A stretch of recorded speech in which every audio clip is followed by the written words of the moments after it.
quatrième défi, quatrième principe aussi, c'est que quand on enseigne par la discussion, puisque c'est la discussion qui est importante, ça veut dire que la contribution du prof, elle est plus limitée.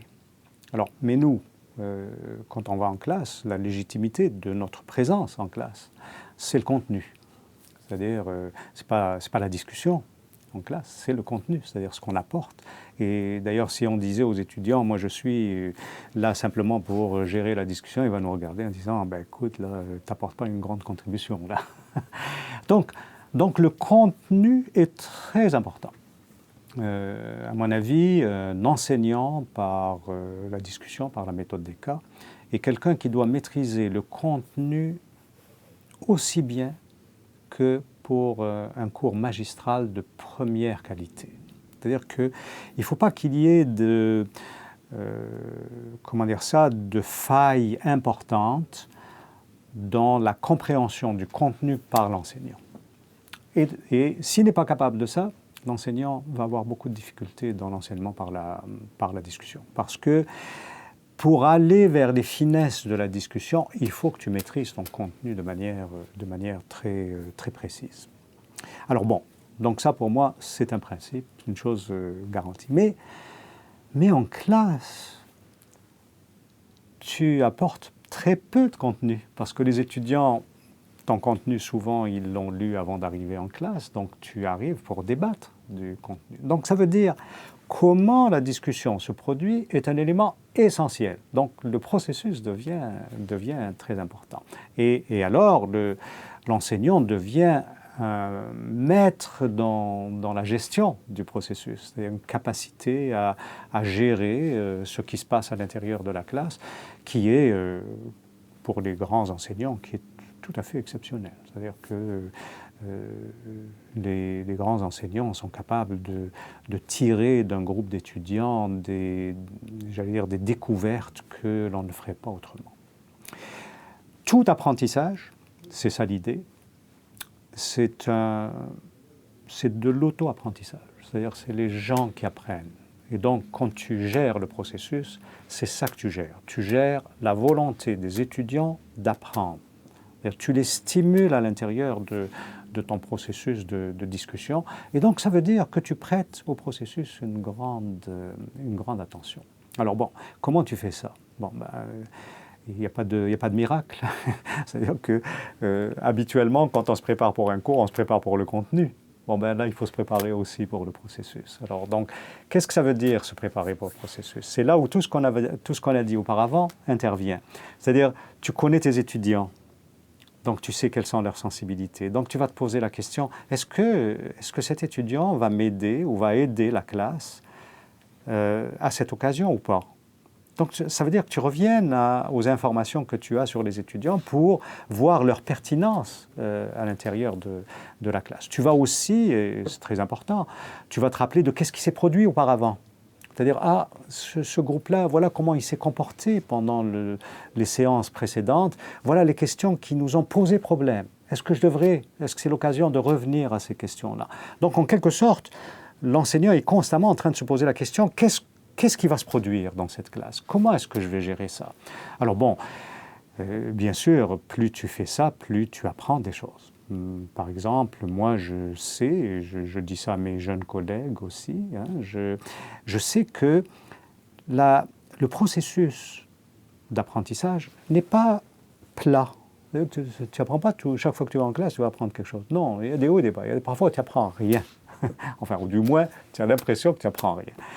Il y a des moments où le niveau de motivation des étudiants est très faible. Il y a des moments où ton niveau de motivation est faible, tu vois. Et donc, c'est la vie, ça fait partie du processus.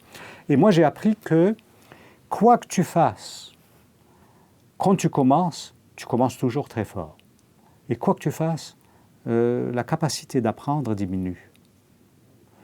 La plupart, les bons enseignants qui connaissent le processus, savent que quand ça diminue, il ne faut pas en vouloir aux étudiants. Parce qu'on peut vouloir les punir, parce qu'on pourrait dire ils ne font pas ce qu'il faut pour apprendre. Donc ils ne respectent pas le contrat, en quelque sorte, que nous avons. À mon avis, c'est une erreur. C'est au contraire, c'est à ce moment-là qu'il faut encourager, parce qu'il y a des raisons objectives qui font que l'on perd de l'énergie, de la volonté d'apprendre avec les autres, etc. Et quand on les encourage, moi, mon expérience, c'est que ça reprend. Et les meilleurs cours sont les cours où, bien entendu, on se retrouve avec le niveau de motivation, le niveau d'enthousiasme qui est celui du départ.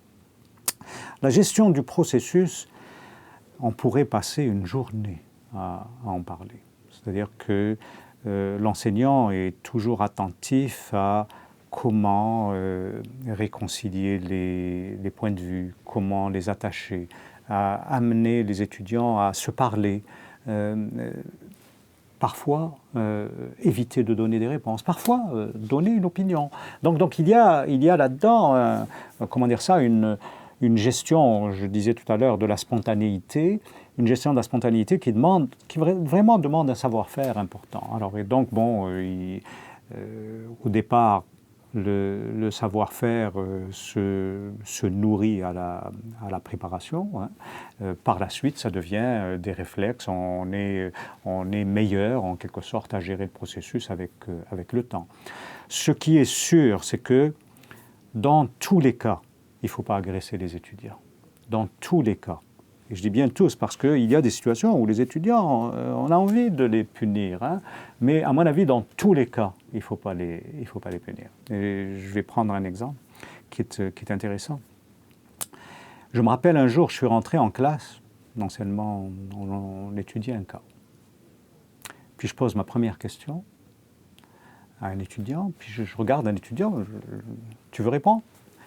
Il me dit, monsieur, je veux bien, mais je n'ai pas lu le cas. Bon, je tourne vers un autre étudiant, je dis, veux-tu répondre à la question? Il dit, je suis désolé, monsieur, mais je n'ai pas lu le cas. Et je sentais que moi, je me fâchais, tu vois. Je me tourne vers un troisième étudiant, je dis, tu peux répondre à la question? J'étais déjà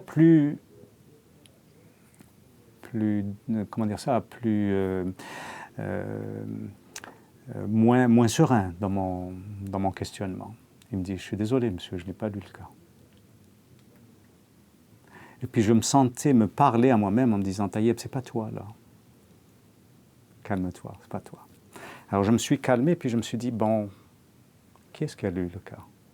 Il y en avait très peu. Un ou deux qui avaient lu le cas. Alors je me suis arrêté, puis je leur ai dit, est-ce que vous pouvez m'expliquer? C'est-à-dire que j'avais résisté la tentation de les punir. Parce que tu sais, punir, c'est simplement prendre tes affaires et partir. Puis dire, vous ne respectez pas le contrat, je ne respecte pas le contrat, je m'en vais, par exemple. Donc je me suis assis, puis ils me voyaient, ils voyaient ma déception. Et bien entendu, c'est des étudiants avec lesquels on a développé de l'affection, d'amitié pendant toutes ces semaines. Ils m'ont regardé, puis ils m'ont expliqué qu'est-ce qui s'était passé. Donc, c'est vrai qu'il y avait eu, 2 ou 3 examens qu'ils avaient eus auparavant, etc. Enfin, il y avait bien plein de bonnes raisons. Puis je leur ai dit, qu'est-ce qu'on fait? Ils m'ont dit, monsieur, donnez-nous un peu de temps, on va lire le cas. Puis on va avoir la discussion. Je leur ai dit, d'accord. On s'est donné 20-25 minutes, ils ont lu le cas. Ça a été l'une des meilleures discussions qu'on a eues sur un cas. Et je pense que ça a aussi eu un effet très important sur l'ensemble du processus de cette classe-là. Je dis ça parce que j'ai vu des situations où on a fait exactement le contraire. C'est-à-dire où ce n'était pas moi, c'était un de mes collègues, et honnêtement, je l'avais approuvé, qui était arrivé dans une situation comme celle-là, puis qui a pris ses affaires, qui est parti.